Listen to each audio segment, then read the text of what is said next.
What's good, everybody? Welcome back to another episode of JohnnyVTV Live. I'm JohnnyVTV. Join with me, my boys, my partners in crime, Nick Durst and Kyle Donnelly. How's it going, fellas? Another Kyle, the Fighting Irish. That's Looking right. like an undefeated season. It's going to be them and the three SEC teams, maybe Oregon in the mix, and Notre Dame is going to get smacked by 40, but they'll be in the college football playoff as usual. I could definitely see them making it to the playoff, Nick. There's no question about that. That's usually what their MO has kind of been, but it's get into the championship with the playoff with them, and then it's get routed by Bama by 40. Welcome to the SEC, cuz. How was everybody's weekend? That's what Texas. Sorry, but that's what Texas and Oklahoma are going to say by 2025. What did you guys get up to this weekend? A lot of umpiring, straight cash, $100. Do some umpiring for some softball. Played softball, so everything was good and dandy until I had to watch the Giants play on Sunday. Oh, but good game for Johnny V's Falcons there. Anybody who didn't think the Falcons were going to win, it was crazy. I'll be honest. I like the Giants. I like the Giants. I like the Giants on Sunday. But for me, I had Notre Dame win, so that was a good start. I really thought they were going to have a tough game against Wisconsin there. Tennessee pulled out a huge win against a tough Indy team that they definitely needed to have. And I went 2-1 in my fantasy matchup. So great weekend of football for me, fellas. Yeah, man, it was a good one for sure. I had my first nice four-leg teaser win of the season, thanks to Justin Tucker. If I ever meet him in person, I'm going to give him a big hug. 66 yards, an NFL record, NFL history to bring it home for Daddy. We looked like we were just in the jaws of defeat, the jaws of despair. Justin Tucker said, nah, boys, I got you. I love Mr. Justin Tucker for that. Forever grateful. Also went to the Swamp this weekend. I went to Tennessee Volunteers, Florida Gators game. First time ever. Chomp, chomp. It was quite an experience. First college football game I've ever been to. SEC, it is all the hype. I will say, though, sitting on those bleachers, felt like I was at Yankee Stadium. My back was killing me. That's how you know you're getting old. Yeah, I hate those stadium. Any stadium without a back of a seat. I refuse to go to games there. That's how Lambeau is, right? So you wouldn't catch me in Lambeau because I'd be having a huge major backache by the second quarter. You need that seat back. And you know who else loves a good seat back? Our boy, friend of the show, Mr. Eli Fishman, New York Yankees minor league reporter. We got him on deck. Just so you know, he's here to talk not only the AL and NL wildcard race, but the guy secretly does football too. Let's welcome Mr. Eli Fishman, straight out of Ithaca. What's up, my man? What's up? Thank you guys for having me. And Yankee Stadium seats, Yankee Stadium bleachers, that's the only acceptable place. The back hurts, but it's just worth it for the vibe in the stadium, by the way. The bleacher creatures of New York, man, right out there behind that bullpen out there. It's just different there. It's just different. So what's going on, Eli? We got a lot of baseball. It's coming down to the nitty-gritty with the Yankees, the Red Sox, shut up, Kyle, the Blue Jays, and then in the NL, we got the Braves, the Phillies, the Cardinals.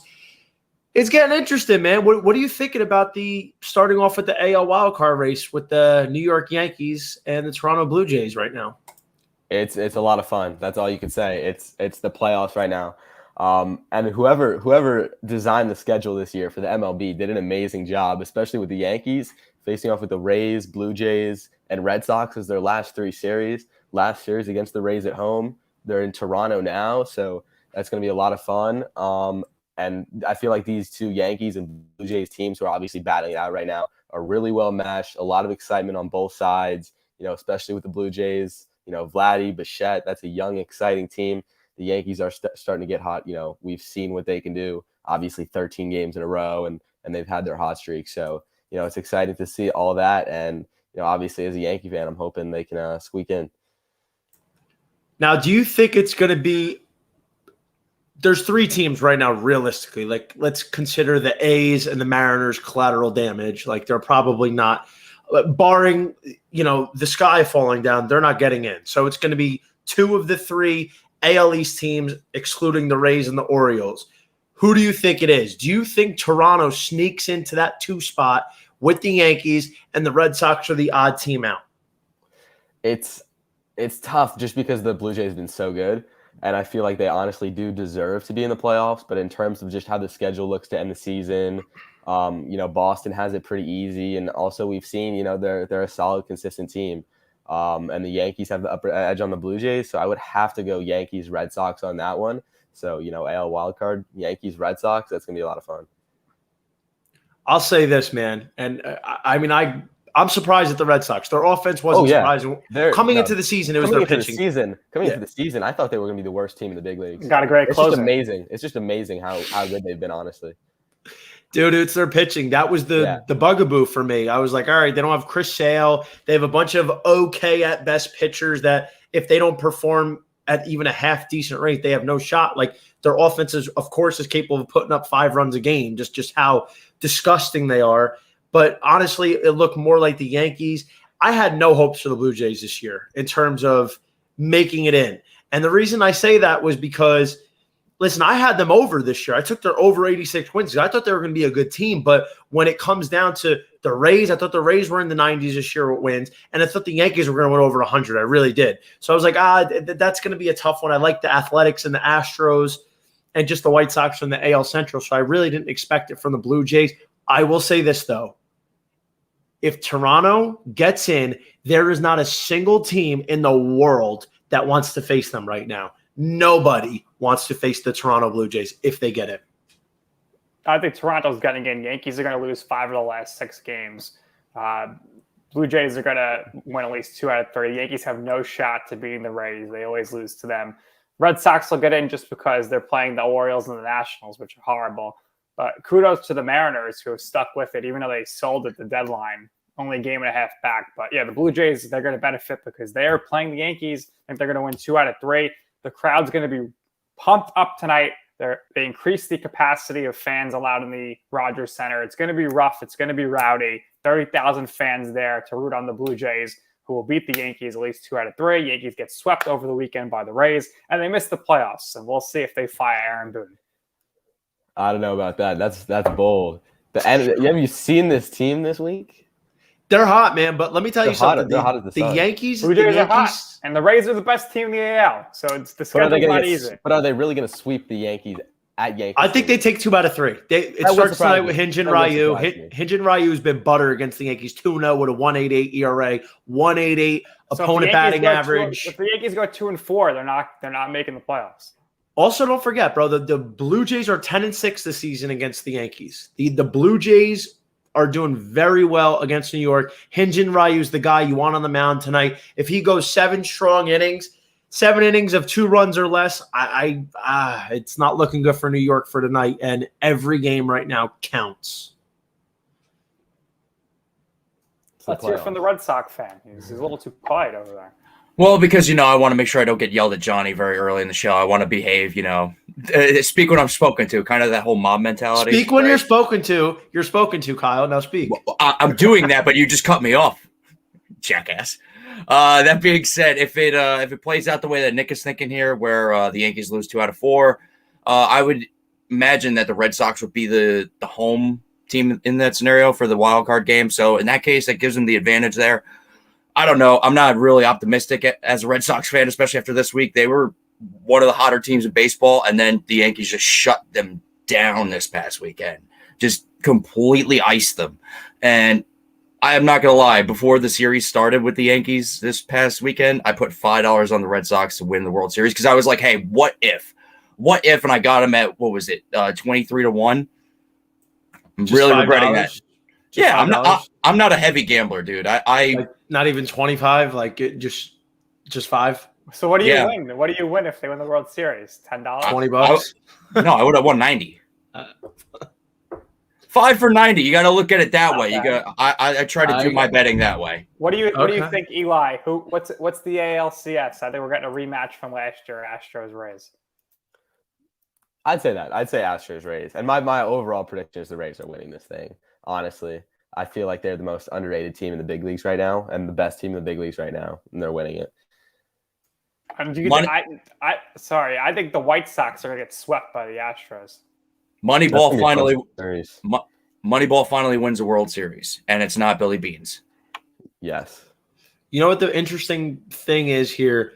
The White Sox haven't played good baseball in probably close to 2 months. They've been, kind of going through the motions. They've been skating through because their division is terrible. So they pretty much had their division locked up a while ago. So they've been resting guys. Carlos Rodon's not back yet. If they don't have him, they don't have a shot. They need Carlos Rodon to be right the way he was earlier in the season. But the thing is, man, like when you're not hot and you kind of – it's equated to like the number one seed in the NFL getting a bye. And they have the bye week, but you're playing hot and then you sit for a week and you kind of get out of the rhythm. That's not good going into the playoffs. So the White Sox are going to have to really pick it up, and hopefully they do it soon because they do have the talent, but it's hard once you're out of that routine. You're not playing playoff baseball. You got to be playing your best baseball probably over the last 3 weeks leading into the postseason. The Astros, I wasn't a huge believer in them to get it done this season. I thought they would make the playoffs, but I mean, listen, at the end of the day, I still put the Yankees in the World Series from the AL. I don't want to jump ship now. I had the Yankees, White Sox as the ALCS. I'll say, though, if Toronto gets in, I would really put a futures bet in on Toronto to win the whole thing because they can beat anybody. They can beat anybody. Robbie Ray might be the Cy Young this year. Diamondbacks, the fans are probably bawling their eyes out. This is the guy they were hoping to get. Just disgusting. He finally put it all together in year 112. Robbie Ray, here we are. So, Toronto, don't sleep on. The Rays, as good as they are, man, I just think they're one piece away. If they had Tyler Glasnow and the way he was pitching, then I think they're a real problem. But they just don't have that ace that you could throw out there game one or in a stopper that you need a dub. You need a strong performance. Glasnow's the guy to give it to you. And I don't think they're going to have him. They elected to not get surgery. I mean, was he going to come back? What was their plan here? He just got it. But no, I definitely see what you're saying. And Rich Hill too. Rich Hill was absolutely disgusting for them. And they Dick Mountain. Yeah. But they got, and you say that, but like they're the team that obviously has the whole stable of guys throwing 98 in the bullpen. Like Drew Remusin is their top guy right now, and he's an absolute dog. I think he has like a mid-2 ERA. As a starter, nobody talks about him. Now they have Shane Baz coming up. Shane McClanahan has been gross for them, and it's going to be the same story that it has been for the last 2 years with them in this playoffs. They're going to come out, and a guy like Randy Arozarena this year, maybe we'll see a Wander Franco be the absolute story of the league, and that's how they always are. And their guys like Kevin Kiermaier always come up in those situations. So they're going to come out of nowhere. All these young guys, Vidal Brujan, Taylor Walls. This is a special Rays team. Ian, and if they don't win it this year, they're going to be atop the AL East for the next almost decade. I think they're the way they are right now, and how much they've strategized those young guys. They're going to be good, and I'm sticking with them for this year. They were my World Series pick at the beginning of the season too. Hope you put a futures in on them. So that's in terms of the AL. How about the NL? Because right now we have the Cardinals who they might never lose again. 16 straight dubs. I mean, they probably watched Moneyball the other day where they saw Oakland just going on a 20-game heater. I mean, you got them, you got the Phillies, you got the Braves battling for the NL East. Like, what are we thinking here? What's happening in the NL wildcard race here, Eli? The Cardinals have been a lot of fun to watch, obviously. Anytime they're winning like that, and the momentum, as you said, coming in the playoffs. Like these 2 weeks before the playoffs are the most important of the season, regardless of the 150 whatever games you played before that, just because of the momentum. That's the biggest thing. But the Dodgers, I mean, they haven't necessarily lived up to expectations, it feels like, but this Dodgers team is special. Dodgers Rays would be my World Series pick, because I was looking at some of their stats, and even though the pitching hasn't been talked about a ton because they've is that a rematch? Yes. Yeah, it would be a rematch last year. Oh, come on. I know it's lame. It's lame, but it's going to happen. They have less than a 3-team ERA this season. Like, think about how insane that is, that they're averaging it's something like 2.5 runs per 9 innings when, even though their offense hasn't lived up to expectations, if they score 2 or 3 runs in a game, which is obviously well below the average that you would expect, they have a chance of winning that game. And they, would project to win every single one of those games. This Dodgers team is insane. And you see how much money that they've put into this team, and it's paying off, and it's there. They have the talent. They're going to get there. I mean, the problem is here with the Dodgers. They've been trailing the Giants all season, and credit to the Giants. I will be the first one to admit I was dead wrong about them. I thought maybe, the first 6 to 8 weeks was kind of like a mirage. Here they're off to a hot start. No way they keep it up. I was dead wrong about them. I took their under this season. I didn't think they were going to win more than like 75 games. Gabe Kepler should by far, not even a question, be manager of the year. What he's done with this team, it's like a renaissance for San Francisco. Awesome. Absolutely awesome. And I mean that. I was dead wrong about them. No question about it. But here's the problem now. Because the Giants look like they might wrap up the NL West, which if they indeed do, the Dodgers are in the wild card game. Guess who they're playing? They're playing the team in the NL nobody wants to face, the St. Louis Cardinals. Now, let's say, you're probably going to throw Mad Max out there, right, in the wild card game, assuming it's the Cardinals and the Dodgers. But here's the problem. As good as Max Scherzer's been, what if he has an off one? What if he throws 6 innings, 3 runs? That's a quality start. But Adam Wainwright comes out and he just throws 7 shutout innings, and he's pumping. He's throwing Chet. He's just dotting them.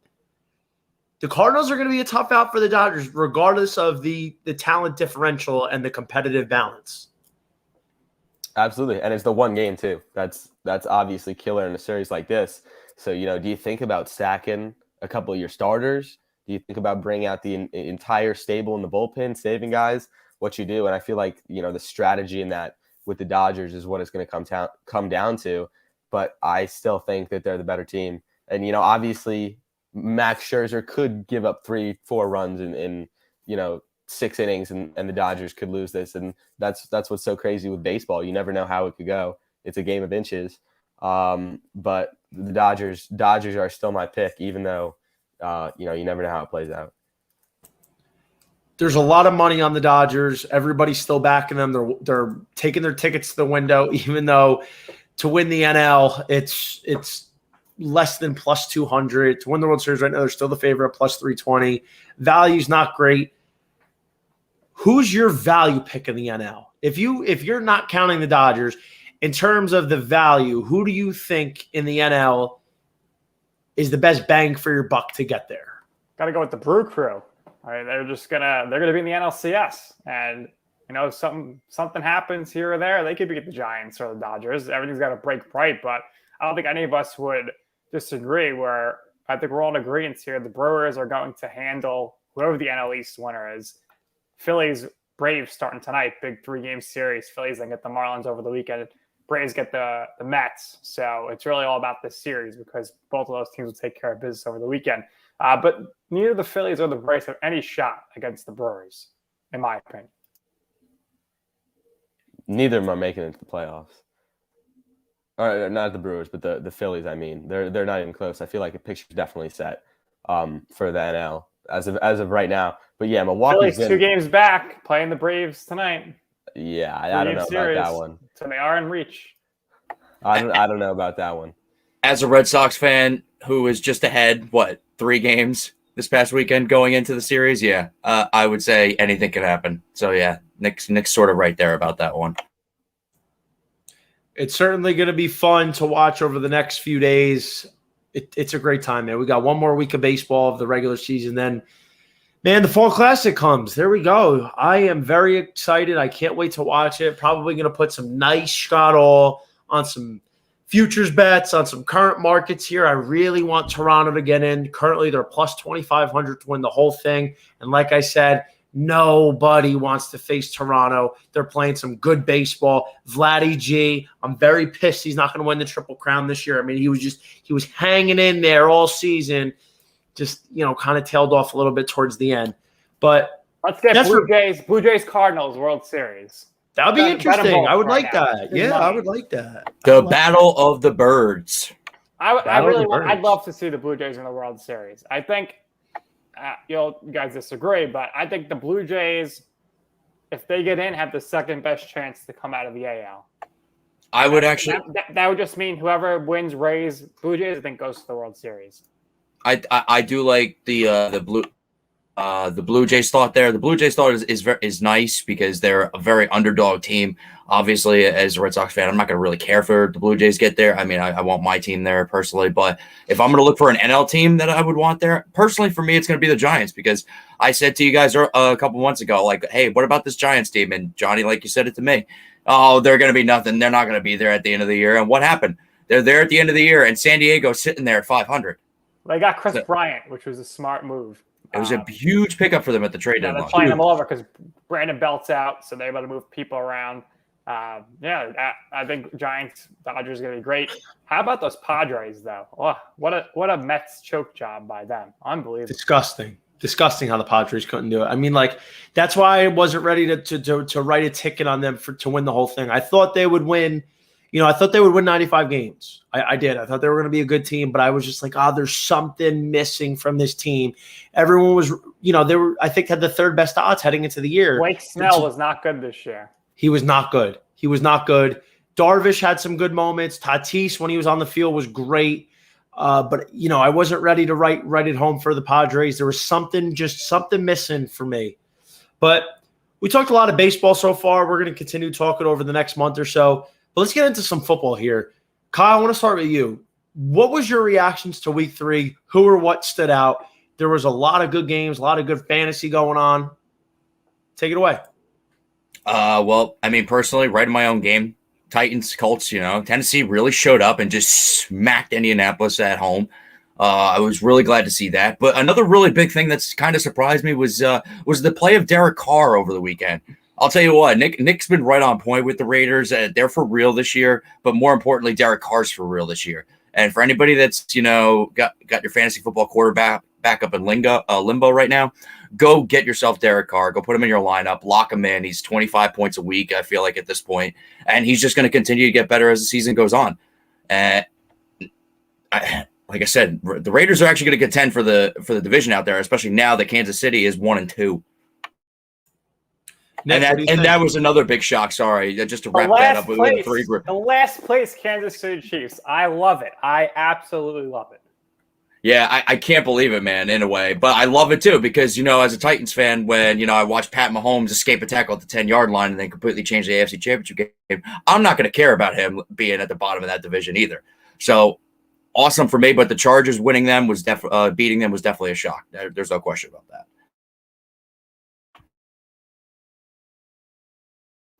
What was your shock, Nick? What stood out to you? What stood out to me is people are doubting Mr. Primetime himself, Aaron Rodgers, who's 9-0 in primetime now. Great job by Jimmy G and the 49ers to get down the field. The problem is you left 40-something seconds. Rodgers, 2 throws. Him and Brady are the only 2 guys that I could think of that could do that. And Mason Crosby comes through. And my other thought, as I unfortunately have to leave here, is that the Jets could change coaches. They could, change management. They could change players. They still suck. I mean, the Jets are atrocious. Them and the Giants will be picking 1-2 in the draft. I think Bears will be right there, picking 3rd. The Giants own the Bears pick, so keep an eye on the Giants to be trading their 2 first-round picks for maybe Russell Wilson with this crumbling last-place Seahawks, or maybe Aaron Rodgers. We'll keep an eye on it because the Giants got to do something because they are a disaster. Sounds good, man. We appreciate you, and we'll catch you next week. And have a good week, man. Good seeing you, Nick. Take it easy. Looking forward to it. So, Eli, what stood out to you this week? Chargers. I mean, this team, they had so much hype coming into the season. Obviously, Herbert last year was just absolutely insane. It felt like a little bit coming out of nowhere. I know he was a later first round pick, but this year has just been insane to watch this team. Obviously, taking down the Chiefs yesterday, Herbert has looked insane. I think he's close to 1,000 passing yards on the season. A guy like Mike Williams is kind of submerged out of absolutely nowhere. 2 touchdowns and 130 yards on Sunday. Austin Eckler, obviously, with another great game. All those 3 guys, Herbert, Williams, and Eckler, were all top 5 for their position in fantasy scoring. This team is legit. And, these are three extremely, extremely young guys. When you have a young quarterback as good as Herbert, a lot of things are going to go right for this team in the future. Absolutely. To your point, Chargers +7 this week. I highlighted them. That was one of my favorite picks. I put them on the teaser. They came home. LA, man, they're legit.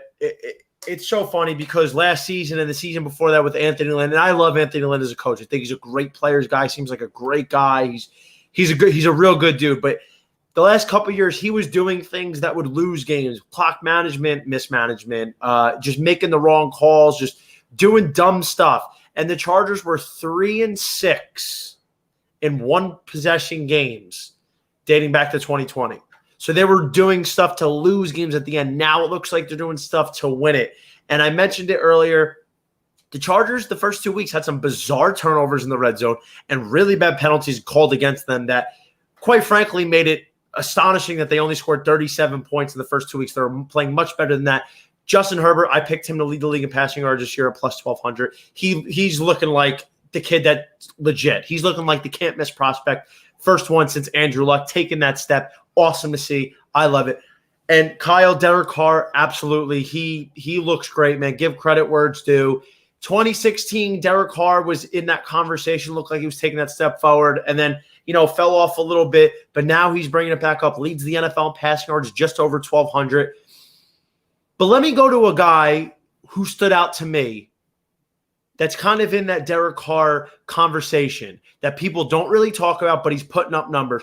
Kirk Cousins, man. Let's give it up for the Vikings signal caller. He's playing like a top 5 quarterback. He's top 5 in every major category in the NFL besides passing yards, which he's 7th.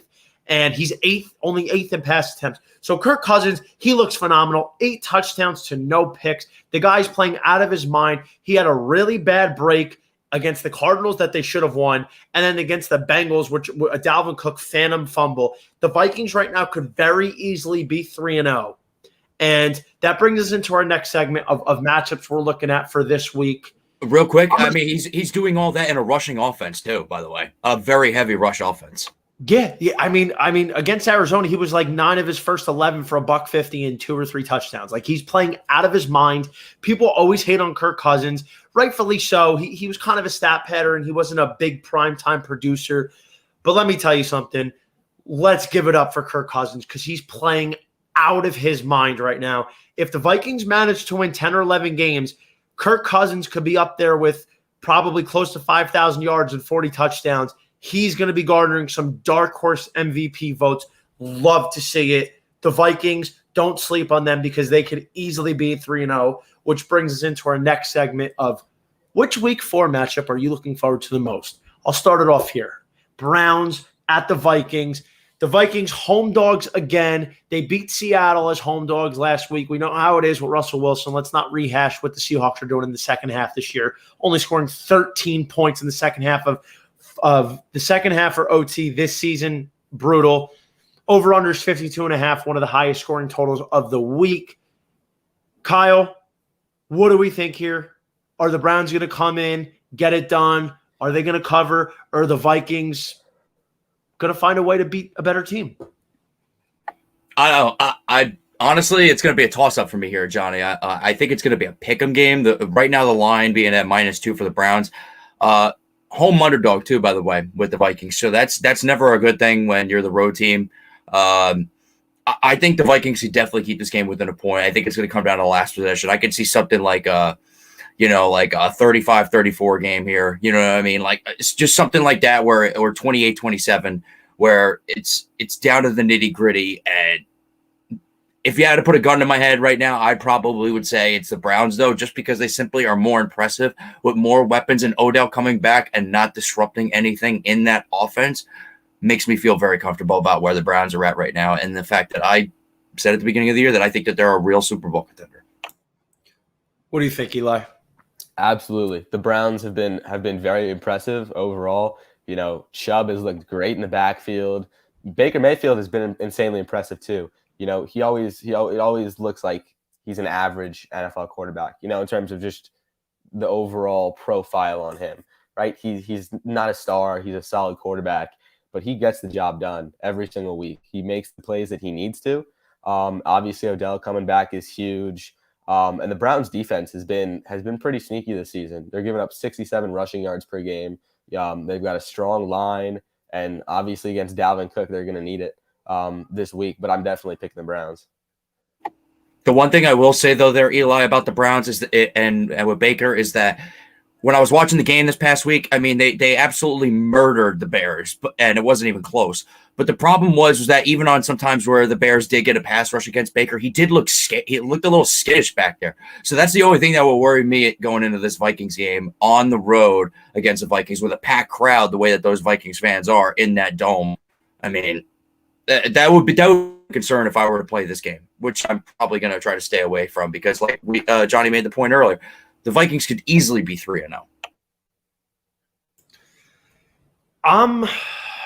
I'm torn about this game. I wasn't torn about the Seahawks Vikings from a betting perspective. I left it off my slate last week, but I think I mentioned it on Friday with Andrew Caley in the betting show that I liked Minnesota. I think they're a very underrated team, and this is a high scoring total, right? But I would say, listen, the Browns were the team I picked in the beginning of the year to go to the Super Bowl. They're my AFC representative. Games like this are ones that you kind of have to win. I don't like the fact that they're on the road. Home dogs getting 2 are dangerous. You don't want home dogs getting 2. I'll say this, though. The Vikings cannot stop the run. Cannot stop the run. Nick Chubb, Kareem Hunt, the way they ran the ball last week is what you could kind of expect this week. I think realistically we could see close to 200 rushing yards from the both of them combined. Baker Mayfield, be his typical self, throw the ball 25 times. Efficiency, get Odell Beckham going down the field. I want to pick the Vikings here. I like the Vikings. I think they have a very good shot at winning. And I'm not going to definitively make a pick yet. I'll save this game for Friday with Caley. But I'll say that I think the Browns are in a good position to take this one. If this game gets up to 3, however, if by some miracle a lot of late action sharp money's coming in on Cleveland at -3, I think I might side with the home dog Vikings getting 3 at home because that's a good look. And also, of course, we got to wait to see the status of Dalvin Cook because let me tell you something. The Browns defense is not exactly the Seahawks defense. So the Madison versus Cook thing, that balance is going to be a little bit more noticeable against a team like Cleveland. Just looking at FanDuel right now, Johnny, the line has just gotten bumped up to 2.5 on the Cleveland game. So, and money line for the Vikings is at +112 right now. So I feel like if you're gonna take a shot on the Vikings, it could be a money line situation. Yeah, FanDuel's got them at 2.5. Listen, if you're like I said, if your book's pushing the Browns up to 3, I don't know if I love the 3. I might just take Minnesota with the points at that point. I think this is going to be a very close game. Very close. Like it's either going to I think this will either be a 4-point game or 14. I don't think there's an in-between. Moving on here, we got the Cardinals and the Rams, 2 3-0 teams, NFC West Showdown. Rams -6, over under 54.5. This is the highest scoring total of the week so far. Eli, what do you think? Who do you like in this one? That's a tough one. It's really tough. But I would probably have to go with Kyler Murray and the Cardinals. They've just been insane in terms of the production. Straight up or against the spread? What's the spread? 6 Rams? I don't know about 6. I'd probably go that they win, but don't make the spread. Don't make the 6. So you think the Rams are going to win, but the Cardinals cover? Cardinals are going to win. But they're not. Well, if they win, they cover though. So the Rams are giving 6. Okay. Right. The Rams are favored by 6. Right. Then I'd still go straight up Cardinals. Cardinals win this one. So it's bold, but they've just looked insanely good. Kyler, probably between him and Carr, maybe toss Brady in there for the MVP right now. It's maybe some others, but he's just looked insane in terms of the mobility, running the football. passing under pressure. He's always been a guy, you talk about those, sneaky little quarterbacks who, when they're facing pressure, they get out of that pocket. But when he does that, he gets yards, and when he doesn't do it, he stays calm. Their offensive line has been really good this season, the Cardinals. He's got the weapons, obviously with the addition of DeAndre Hopkins. Their defense has been strong. They've scored at least 30 points in all of their games so far this season. I'm going with them. What say you, Kyle? I say the over on this game. Hammer it. Hammer the over. I think 30 points by both teams easily. Book it. That being said, I think it's going to be a bit of a shootout. And with that being a bit of a shootout, the Cardinals tend to keep it close in those games. So I would take the Cardinals with the points. I don't love them to win the game, however. I think the Rams are just on an unconscious level right now where, they're all in that big-ass honeymoon stage over Matthew Stafford, and they're just going gaga over him. And it's, oh, my God, it's great. We're going to go back to the Super Bowl. And they're just playing at a top-notch level. I don't know if the Cardinals can beat them. The Cardinals kind of have shown over that they got some holes in their game, that they're not perfect by any means. So I would probably go with the Rams to win. I would take the Cardinals to cover, and I would take the over big time. But if you want to take the Cardinals money line, plus 190 right now on FanDuel. And that being said, that's it. And it's down to 4.5 now, not 6. It's not 4.5. It opened at 4.5, maybe. It's at 4.5 right now, what I'm looking at on FanDuel. Oh, wow. So the line did move then. Okay. Big Fair time. enough. So a lot of late action. My apologies then. So the line updated before I made this. So the line's at 4.5. That's surprising.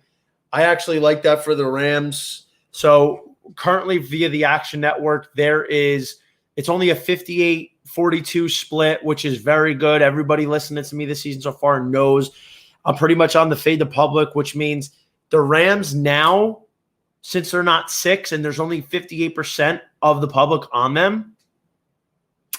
Listen, I think the Rams are going to win this game. I said the Rams are my Super Bowl pick. The Cardinals, Kyler Murray's 0-4 in his career against the Rams. Cooper Kupp's, he's lights out right now. I don't understand why it can't be Robert Woods, and I didn't know that Cooper Kupp and Matthew Stafford eat breakfast every day together. Excuse me for not knowing that. But, Cooper Kupp's the first Rams player to have 5 touchdowns in his first 3 games since 1951. The Rams are 21-14-2 against the spread in their last 37. Since 2019, 20-13-2 against the spread. And when you look at it, even though the Cardinals have scored 30 points in every game this season, if you look at the Rams games haven't even been close either. Like, you look at the Cardinals, they should have lost to the Vikings. And I can't imagine saying that the Vikings are a better team than the Rams. Like, the matchup isn't there. Stafford was my MVP pick. He's certainly playing like one. He outplayed Brady. The Rams outplayed the Bucks. I think it's going to be a fun game. I think it'll be a fun game. But I think the Rams will win. And if it's 4.5 points, watch for the line to move up to 5 or 5.5, because then everybody who also listens to me knows I always take the road team getting 5 or 5.5. If Arizona's line gets to +5 or 5.5 on the road at the Rams, then I'm taking them to cover. But I do like the Rams to win. And I do think this is probably going to be a high-scoring game because neither team can run the ball that effectively. Like, they run it pretty well, but they're not like – they don't have workhorse RB1 backs that you're going to be handing the ball off to 20, 25 times a game. So, Kyle, I am with you in agreement, but let's follow up on Friday for an exact confirmation, as Jordan Belfort would say. That also being said, I still would probably take the Cardinals at the 4.5 just because I think it's a field goal game. I think this is a field goal game all the way down to it. 38-35 is right where I put this game. I love that prediction. I might play that number this week. Eli, what do you think here, bringing us to our next game about the Bucks and the Patriots? Tampa Bay, Tom Brady returned to New England along with Gronk, even AB if you want to throw it in there. Bucks right now are -6.5. How are we feeling about this game? Even 7 in some places. Yeah, I was about to say that I do not think that 6.5 is going to be there for very long. That's going to keep going up and up. The Bucks are going to win this game. You think about the Brady-Belichick rivalry, and obviously that's going to be there, and that's going to be the main topic. But it doesn't. Those two are not the key people in the key roles in this game. It's the teams, and the Bucs are a much better team than the Patriots, no matter how you look at it. Obviously everybody is going to look at it as Brady versus Belichick, and it's going to be fun to see him return. And I'm excited to see how he kind of, embraces the crowd. I feel like Belichick is just obviously not going to care and give the straight face the whole time. And he wants to win this game, but Brady wants to win more. And, the Bucs are looking insane. Obviously a tough win last week, but they're legit, and wouldn't be surprised to see them go back-to-back, even though they've had a maybe not as insane as you would like start. All right. Well, that being said, I mean, the line is just moved, like literally as Johnny was saying, that it moved from 6.5 to 7 now. So I still take the Bucs here, just simply because they're so much higher as far as the talent level compared to the rest of the Patriots. And I wanted to make a comment about the Brady Belichick rivalry, quote unquote. I don't think there's really much to a rivalry there. I think it's a very big professional respect that the two have for one another, and I think that Tom actually doesn't like that people try to pin one another against each other, because I think that he truly has respect for Bill. It's just, I think there was some other family things that he was taking care of by going down to Tampa Bay, if you understand what I'm saying. Hint, hint, wife. So that being said, I don't think there's really that much animosity there, but however, the matchup should be phenomenal, as in Belichick knows that he's got a rookie quarterback, so he's got to try to minimize the turnovers and the possible mistakes that he can make. So keeping the ball away from Tom Brady and possessing it is going to be a key here. So look at the Patriots running the ball heavily, even though they just lost James White with a hip dislocation. We'll see if he needs surgery or not. But I still got to take the Bucs here with the points. And as far as the over-under goes, I might actually play the under here, because I don't know if the Patriots are going to score enough points. So let's throw out the fact that Tom Brady is returning to New England along with Gronk. This is it's an emotional reunion game, and there's a lot going on in that regard. Let's toss all that out for a second. Getting down to the straight facts. The Bucs lost on Sunday against the Rams. Not only did they lose, they got handled. They got dominated. And they got dominated against a team that they're going to probably see down the road for the playoffs in January. So here's the interesting part. Brady in career road games is 90-41 straight up, 82-64-2 against the spread. However, this is the bigger one. Off a loss, he's 45-10 straight up, 47-20 against the spread. Tom Brady, again, is 45-10 straight up off a loss. So you look at it here, I mean, this is the proof is in the pudding. Like, I have no reason to want to back the Patriots. My only fear is there's going to be 90% of the action on Tampa Bay, and then New England's going to come in with the 10% of the public. And like we talked about, like, the public does win sometimes. I don't see a scenario where the Patriots aren't even going to be competitive enough in this game. Like, Tom Brady off a loss is different. The Bucs are much better than the Patriots. I think that, like, the Bucs have the best run defense in football, so the Patriots are not going to be able to run the ball, which means Mac Jones, like he had to do against New Orleans, also a great run defense and hyper aggressive. He's probably going to have to throw the ball about 50 times. That's not a position you want to put your rookie quarterback in. That's not a position you want to put pretty much any quarterback in. And my fear is the way this line is going to move is how it did for the Bucs and the Cowboys week 1. It opened at 6.5. By game time, some books, it was already up to 9. So my fear is this game opening at 6, which it did open at 6, moved to 6.5, now 7. It might close at 8.5 by the time Saturday night, Sunday morning roll around. I don't like that. I don't like that. I would hammer Tampa Bay now. It doesn't matter if AB plays, if JPP plays, Brady's playing, Evans is playing, Godwin's playing. The key pieces are there. Tom Brady is the biggest piece. I think Tampa Bay is going to win by probably at least 10 points, and they're going to have a big one. And by the way, off losses as well, he's only 38-1 in the over-under, so the under might actually be a solid play. Look for Tampa to get back on track. They had 9 straight games of 30 or more points, including the postseason last year. That got snapped. I think they're going to start a new streak of 30-plus points. Also, Tampa Bay, maybe team total. Let's look into that. We're going to cover this game on Friday as well. I think my prediction going into the game is probably somewhere around 35-10 for this game, Johnny, so that still covers the under. You're still good on the under there. And I think that puts it right in the ballpark because I'm sorry, but even if the line got up to 9.5, I'm still taking Tampa. I think Tampa wins this game by 2 touchdowns, and it's just it's unfortunate in a way because I would like to see the Patriots be a little more cohesive going into this game because then it would make the matchup sexier. But again, what will make this matchup really sexy in the aspect of things we're not seeing is what if, like, you know, things that Bill Belichick and Matt Patricia know about Brady that we obviously don't, that maybe they could prepare for, that obviously, again, we don't know. Here's the issue, and this is what I was talking about before. Okay, so the line, I guess, technically opened at 3. That might have been Sunday at 4 o'clock, whatever the case is, or 7 o'clock after the Bucs wrapped. Does anybody want to take a guess what the public bet percentage right now is on Tampa Bay via the Action Network? 98%. 98. What about you, Eli? 100. Not 100? actually, but there it's up there. As of right now, it's 97% of the public bets. I got pretty close. That's alarm bells for me. But like I said, like, you know, the public does win sometimes. There's certain games where the public wins. The public had some pretty good games last week. You know, the Cardinals Jags is one of those where it was 90-10 almost. So it does happen.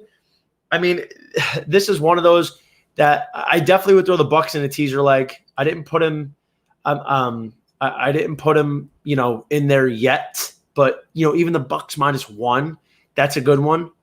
But that brings us into our next segment.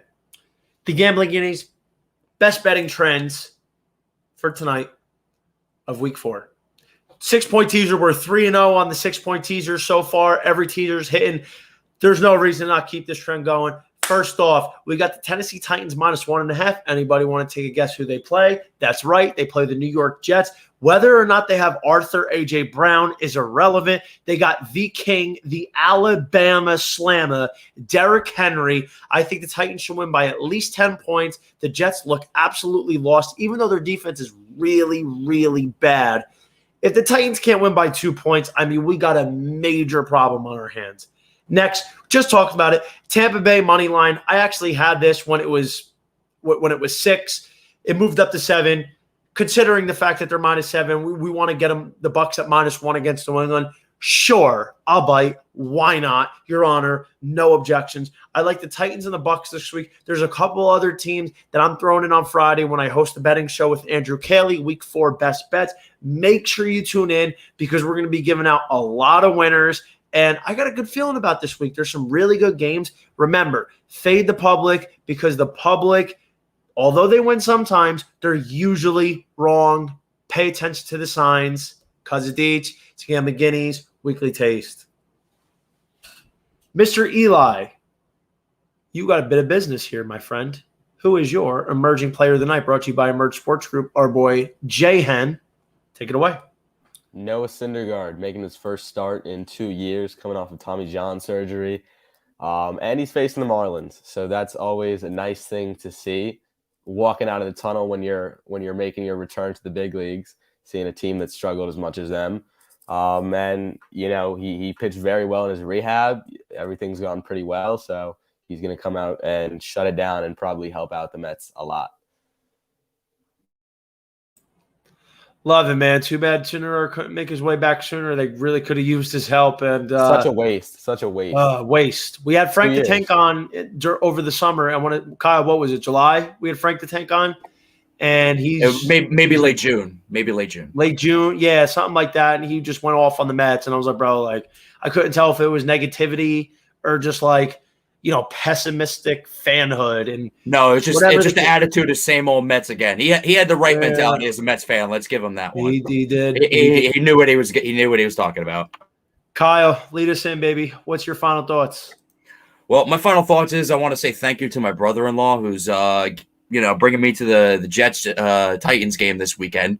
So that's gonna be fun for me to watch my Tennessee Titans up close and personal kick the hell out of the New York Jets. Cannot wait for that.